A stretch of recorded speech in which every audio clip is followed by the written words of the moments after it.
Assalamualaikum warahmatullahi wabarakatuh. Sobat Kepo, hari ini Gus Miftah akan berbicara keberagaman.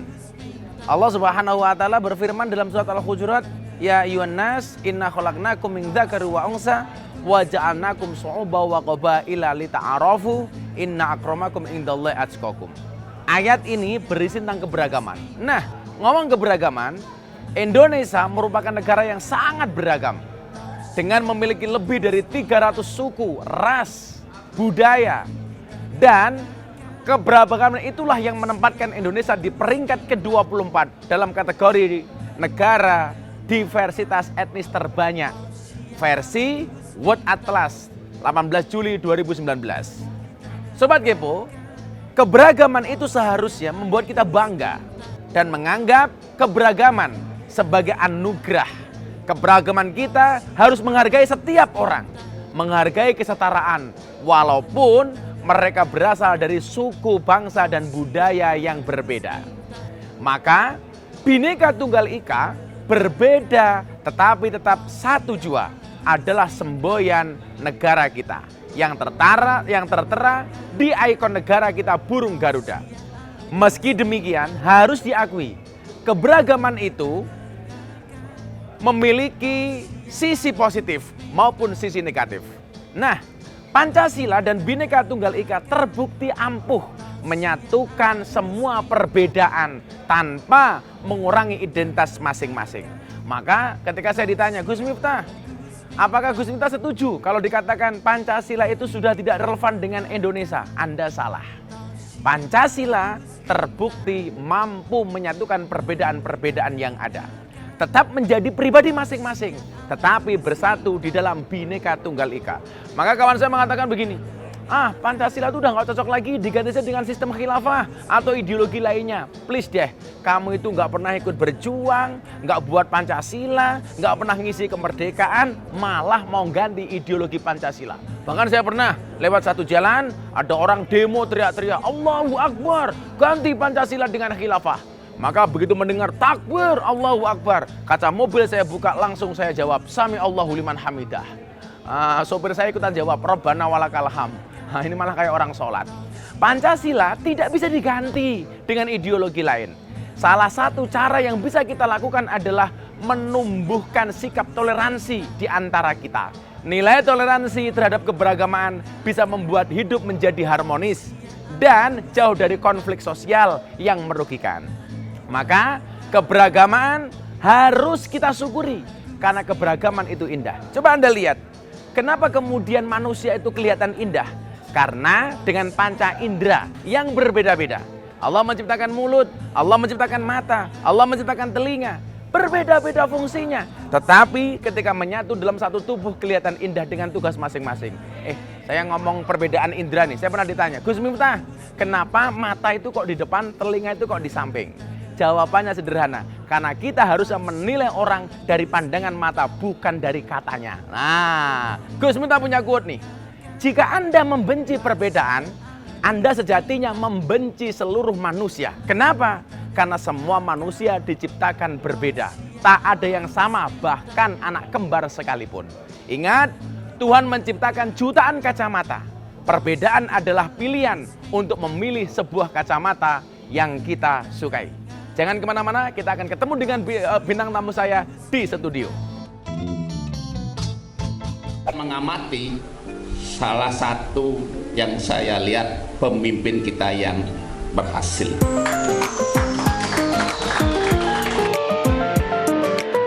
Kerja kami sekarang ini adalah melakukan sosialisasi 4 pilar, sekaligus juga melakukan berbagai kunjungan kepada tokoh masyarakat.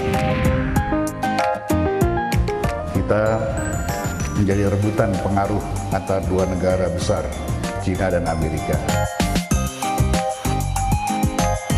Buah ketimun ujungnya pahit. Kalau dibelah berbiji-biji. Daripada diburu COVID, elok di rumah, berhati-hati. Jadi memang sebelum disuntikan vaksin, para dokter harus memastikan riwayat penyakit kita.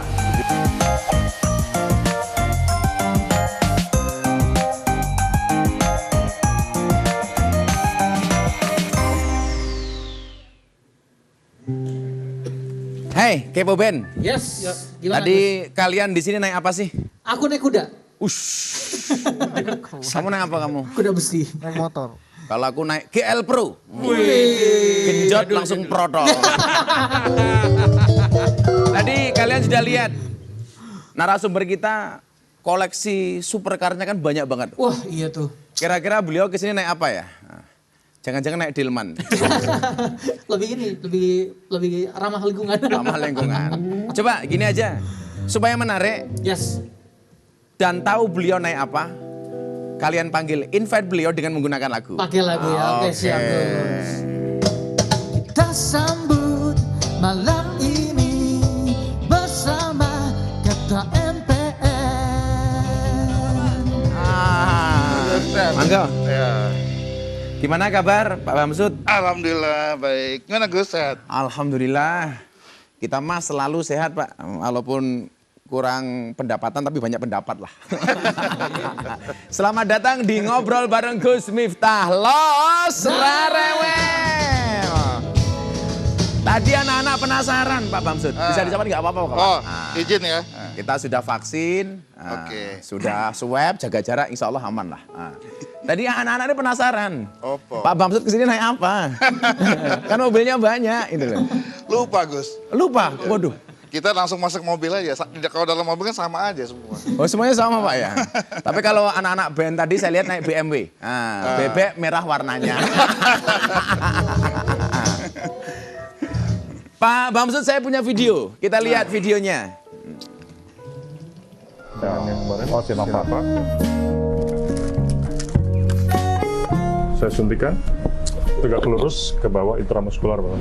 Jadi setelah divaksin kita akan memperoleh sertifikat kartu di mana nanti ini semacam pas kita bebas, tidak perlu lagi disodok-sodok hidungnya. Video Pak Bamsud ketika divaksin, banyak Yang orang kedua ketakut. tuh. Yang kedua Yang Pak kedua, ya? ya. Banyak orang ketakutan akan dampak vaksin. Nah, pertanyaan saya Pak, setelah Pak Bamsud divaksin, dampaknya apa sih? Dampaknya saya pergi kemana-mana nggak perlu disodok-sodok lagi.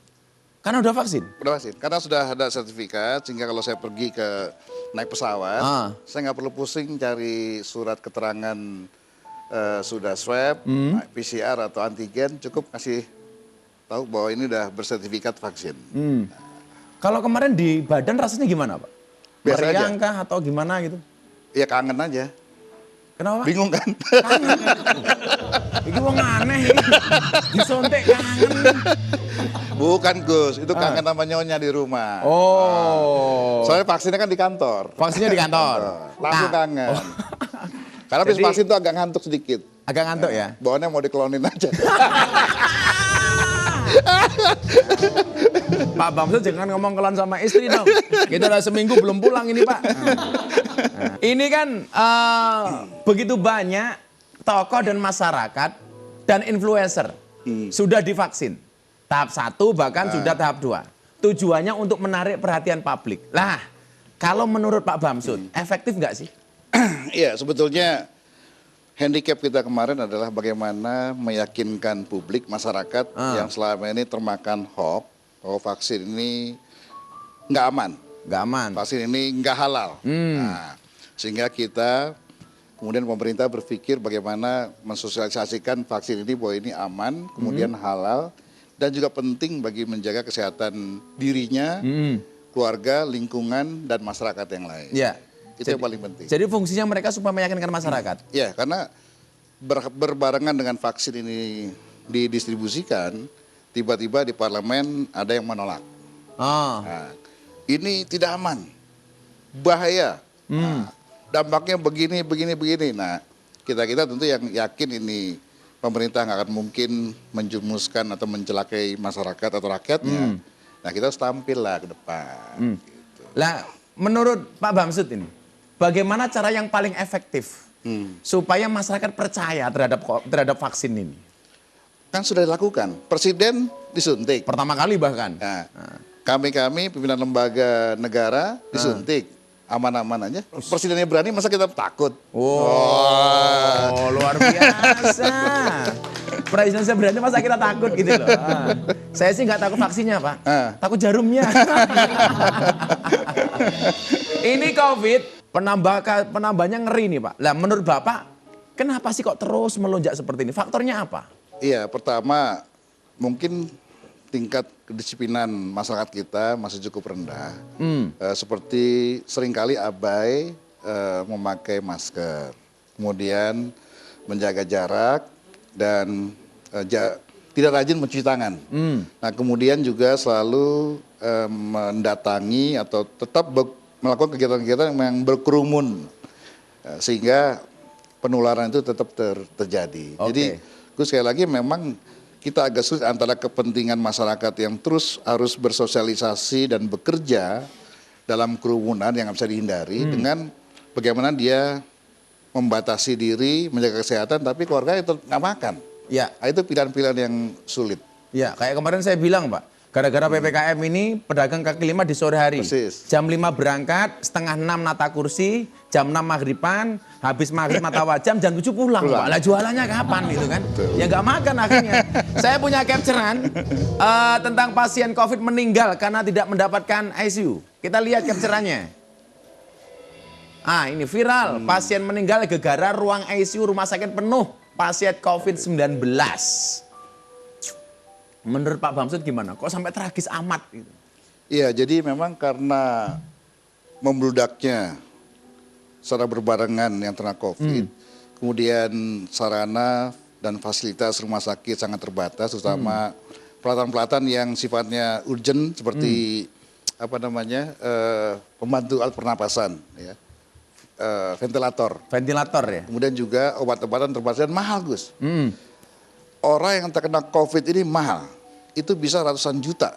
Nah, untung saja pemerintah yang mengcover sekarang. Itulah Langsung sebabnya di-cover ya? banyak rumah sakit yang kadang-kadang dalam tanda petik ya, seseorang tidak kena COVID, diklaimnya COVID. Wah, itu menjadi persoalan. Tapi ini kasusnya tidak semua, tapi itulah kira gambarannya. Sebenarnya penyakit ini sangat mahal, pengobatannya sangat mahal. Yang saya tunggu adalah usulan presiden siang dan presiden malam. Atau ada raja, ada sultan gitu kan.